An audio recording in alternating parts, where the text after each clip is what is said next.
नमस्कार मित्रांनो, माझं नाव प्रशांत निकम आणि महाराष्ट्र माझा या चॅनलमध्ये तुमचं सर्वांचं स्वागत आहे. मित्रांनो, आपण नेहमीच नवनवीन विषय घेऊन येत असतो. आज सुद्धा हा म्हणजे सर्वसामान्यांच्या हिताचाच विषय आहे.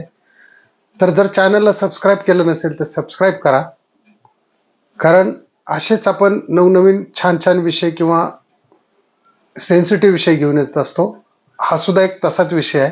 आपण जर पाहिलं असेल की पूर्वी जमिनीच्या बाबतीत म्हणजे बांध कोरणे किंवा ताबा टाकणे किंवा जमिनीवरून मारामाऱ्या, खून या बऱ्याच गोष्टी आपण पाहिलेल्या आहेत.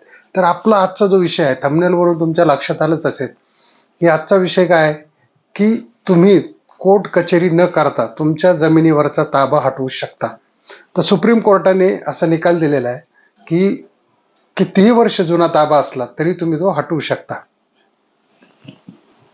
पहिले कसं होतं की 12 वर्षापेक्षा जर जास्त एखाद्याचा ताबा असेल तर ती जमीन त्याचीच व्हायची. परंतु आता जर एखाद्याने तुमची जमीन म्हणजे दादागिरी करून ताबा घेतलेला आहे किंवा तिथं घर बांधलेलं आहे, तर तुमचा वकील काय करतो, सेक्शन 5(6) नुसार त्याच्यावरती कोर्टात केस फाईल करतो आणि ती दिवाणी न्यायालयामध्ये वर्षानुवर्ष म्हणजे 5, 10, 20, कधी कधी 25 वर्ष सुद्धा ही केस चालते.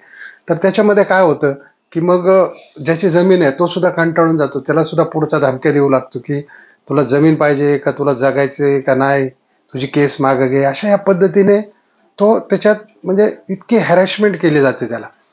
तर आता इथे काय केलंय की सुप्रीम कोर्टाने एक आपल्याला तोडगा काढून दिलेला आहे.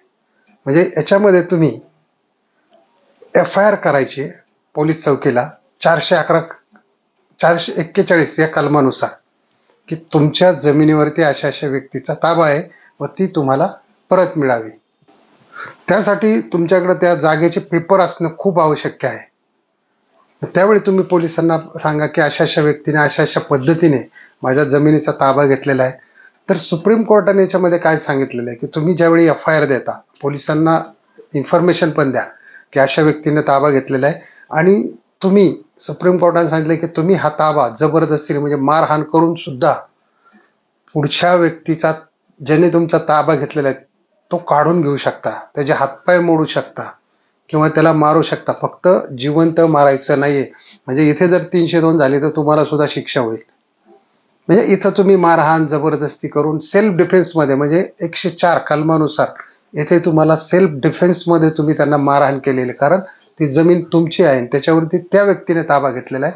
म्हणून तुम्ही तुमच्या जमिनीत गेले असता त्याने जर तुमच्याविषयी धावून आला तर तुम्ही त्याला मारू शकता किंवा ताब्याच्या दरम्यान तो आला तरी ती सेल्फ डिफेन्समध्ये तुम्हाला तिथे कुठलीही शिक्षा होत नाही. आता हे जजमेंट कधीच आहे, 2019ला राजस्थानचं एक जजमेंट आहे, पुनाराम व्हर्सेस मोतीराम. तर ज्याने जो ताबा घेतला होता त्याचा ताबा 12 वर्षाच्या पेक्षा जास्त पिरियड झाला होता याच्यामध्ये, या केसमध्ये, या जजमेंटमध्ये. राजस्थानचीच केस आहे. तर त्यावेळी हायकोर्टाने असा निकाल दिला की ज्याचं 12 वर्षापेक्षा जास्त ताबा आहे ही जमीन त्याला देण्यात यावी. परंतु याच्यामध्ये ज्याचा ताबा होता त्याच्या विरोधात सुप्रीम कोर्टात चॅलेंज केलं गेलं. त्यावेळी सुप्रीम कोर्टाने सांगितलं ज्याचे पेपर आहेत, मग ताबा किती वर्षापूर्वीचा असो, 12 असो, 15 असो, 20 असो, पण ज्याच्या नावावर हे प्रॉपर्टीचे पेपर आहेत ही जागा त्याचीच. म्हणजे असं 2019ला सुप्रीम कोर्टाने जजमेंट दिलेलं आहे. आणि हे जजमेंट जर तुमच्याकडे असेल, तुम्हाला जर तुमच्या जमिनीवरचा ताबा घ्यायचा आहे तर हे जजमेंट तुमच्याकडे असणं खूप महत्त्वाची गोष्ट आहे.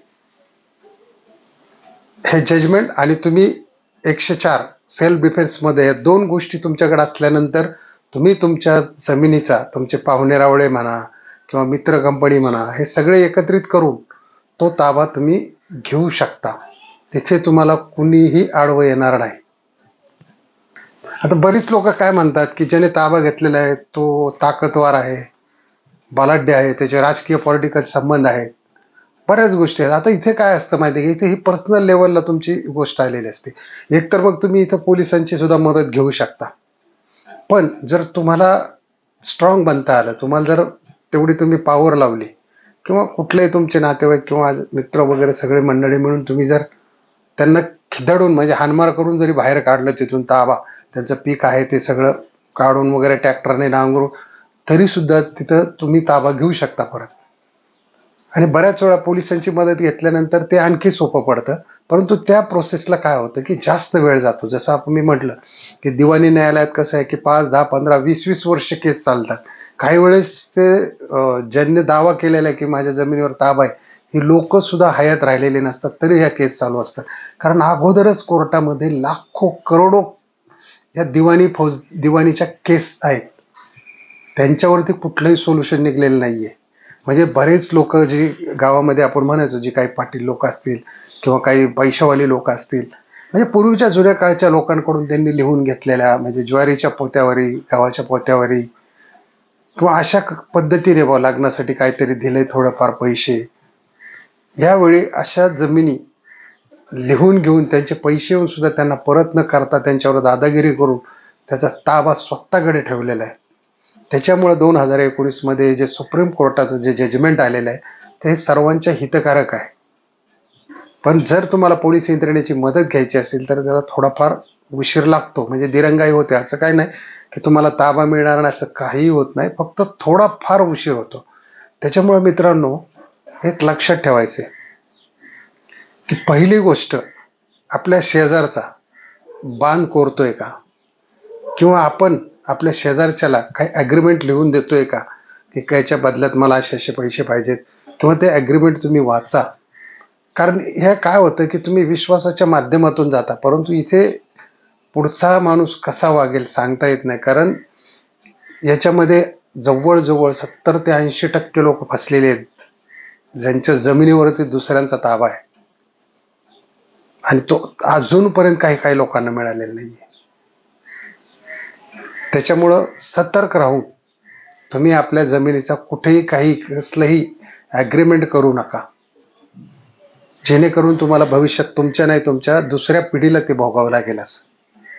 तर मित्रांनो, व्हिडिओ कसा वाटला नक्की कमेंटमध्ये सांगा. आणि जर सबस्क्राईब केलं नसेल तर सबस्क्राईब करा, लाईक करा आणि शेअर करायला विसरू नका. जय हिंद, जय महाराष्ट्र.